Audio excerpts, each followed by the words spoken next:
What's going on, everybody? It's your boy Jobbers and Goons, and today we're bringing a conclusion to a What If series that caught a lot of love.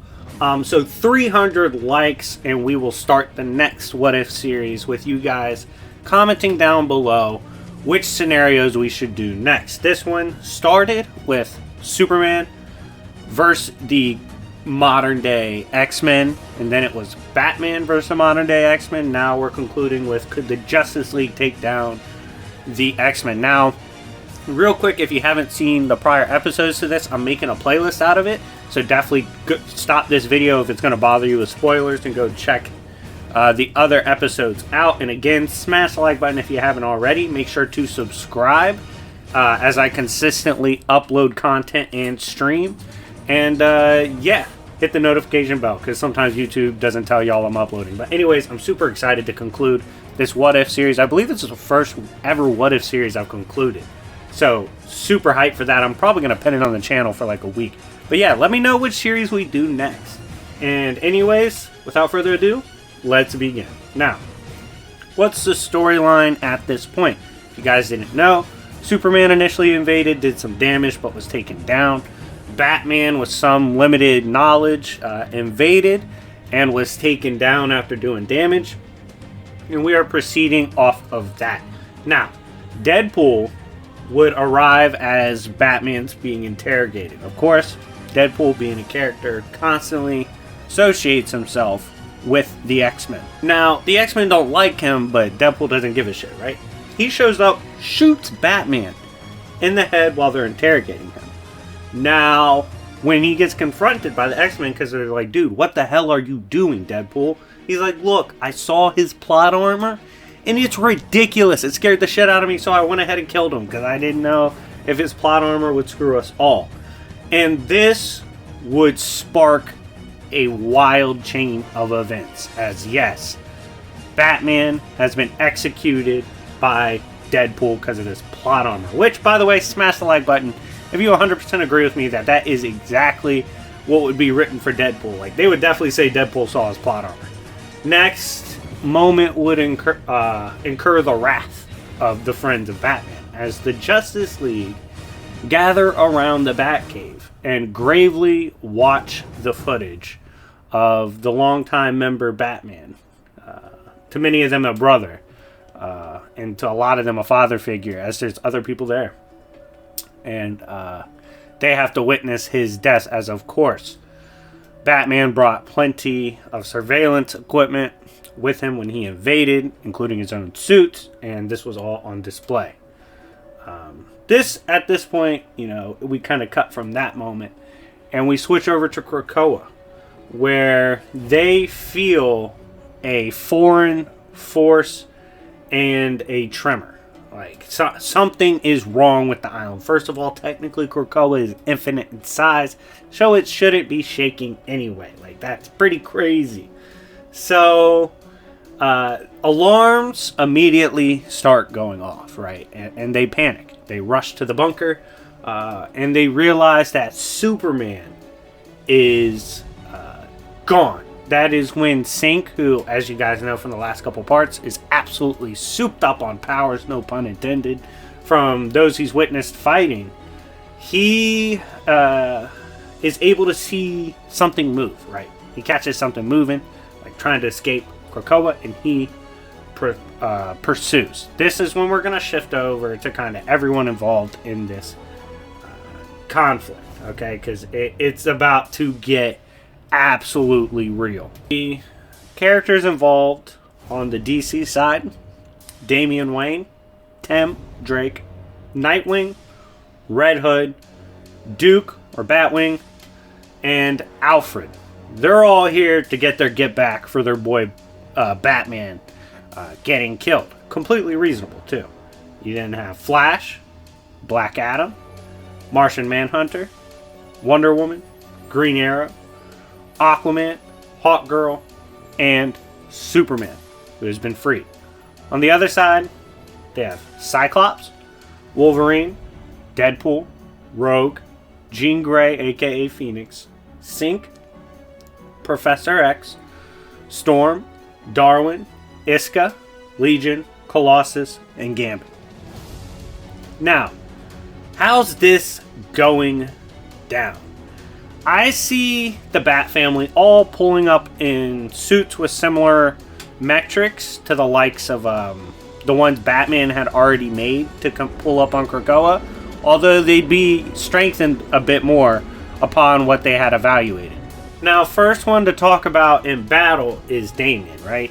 Pulling up in these Batman Plus suits that did damage on Krakoa, Deadpool stands no chance. Damian Wayne is the killer among the Bat family besides Red Hood, but that was his father that was killed. He's putting Deadpool on a t-shirt, turning him into a pulp, like beating the shit out of Deadpool. Stands no chance. I'm sorry. He's going to stand no chance to a Damian in a Mutant Buster suit forged by the specs of Batman. Like, I'm sorry. He's done. We then have Alfred pulling up on Wolverine. And unfortunately for Wolverine, this is not his day to shine. I see that old war dog Alfred with this super amped out suit just dragging Wolverine. On the other side, we see Tim Drake in his suit pulling up on Cyclops.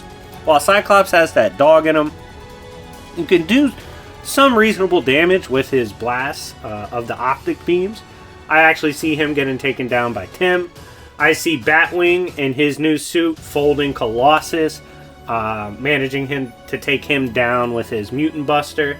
I see Nightwing beating the shit out of Gambit with his Mutant Buster. And then I see Red Hood executing Rogue, as she's not really going to be able to get anything off him in that suit. And he's going to end up taking her down because he's definitely not afraid of lethal force either. Unfortunately for the DC side, this is where they run into their first bit of problems in this story, besides obviously losing their boy Batman. Rest in peace to the homie. Iska, Green Arrow, 1v1. This, unfortunately, is rough for Green Arrow. I'm sorry, Iska, with her ability to manipulate the probability of winning battles and all that shit, and anything she does, Green Arrow's cooked. I think Iska's a fucking problem as a mutant. I think she would maul Green Arrow. I'm sorry, Green Arrow. You gotta take this out. You're done. Wonder Woman, although Storm has gotten better scaling, I mean, even Noel noticed her doing damage. Wonder Woman's pulling up on Storm, and unlike their crossover in the old comics, I see Wonder Woman clutching this, especially modern Wonder Woman. I see her managing to get the W on Storm. We then see the battle shift over to where Sync went, right? Sync has been pursuing Flash, who of course had been messing around on Krakoa with his stupid speed, right? And that's when Flash grabs Sync and throws him in the Speed Force. He's not playing around. He's like, fuck you, dude. Gotta get you out of here. You killed one of my homies. Like, forget you guys. And he throws him in the Speed Force. Superman is now sun-dipped, right? He went to the sun. He's powered up. He's pissed. He returns and one-taps Jean Grey. I'm sorry. He has no time for mind games. This is a Superman who now has been made aware that these horrifying mutants have killed his boy Bruce. It's over with. I'm sorry. The bitch is cooked. Superman is pulling up with the hands. After that absolute mauling comes what, in my opinion, would be the dopest battle so far to have witnessed. Hopefully one day some big comic artist sees my what ifs and is like, yo, let's make a comic. But anyways, all the artists out there, hit me up. Let's make a comic. I have dope ideas. But anyways, this battle is Black Adam versus Legion. I think this would go similar to Uranos versus Legion, however, in much brutal fashion. If you guys didn't know, Black Adam is currently affiliated and associated with and even served in the Justice League and was considered just as good as any of the other members for what he managed to pull off in recent comics.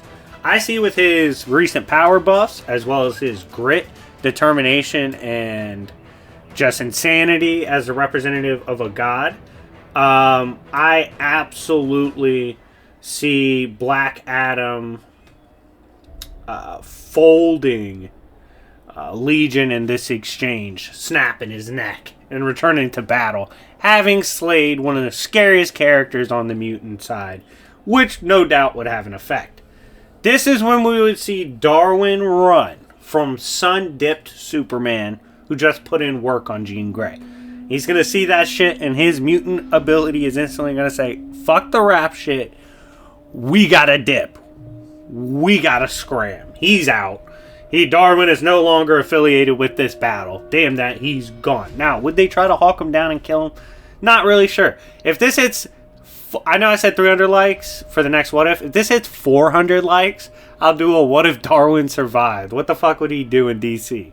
That'd be a funny What If. But anyways, Darwin's out. Manhunter, this motivated, pissed off Manhunter, then comes down and clutches the ones with X. I'm sorry, Martian Manhunter's not going to give a shit about a wheelchair. Besides, X isn't really walking around, rolling around in that anymore. He's kind of walking now. No mercy. Manhunter is more than capable of battling him on the mental plane, and he would bully him physically. So Manhunter's clutching that W. Flash then one-taps Forge to prevent weird creation shit from happening, as he would know a little bit about Forge just from the Batman surveillance and whatnot. And he'd be like, okay, we know that guy now can make stuff, and Superman no doubt would have told him. As you guys know, they can have a conversation before time even passes. He would no doubt stop Forge and one-tap him before anything could really come of that. He's no doubt capable of it as well, especially when pissed off.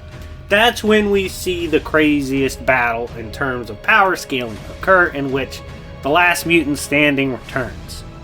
Speedster, Speed Force, Sync, as you guys know. Sync can absorb pretty much any ability he witnesses or see in a power force, and he was tossed in the Speed Force by that dumbass Flash. So now he's back. Speed Force, Speedster, Sync, as well as all his other abilities, and he's gonna brawl with the League.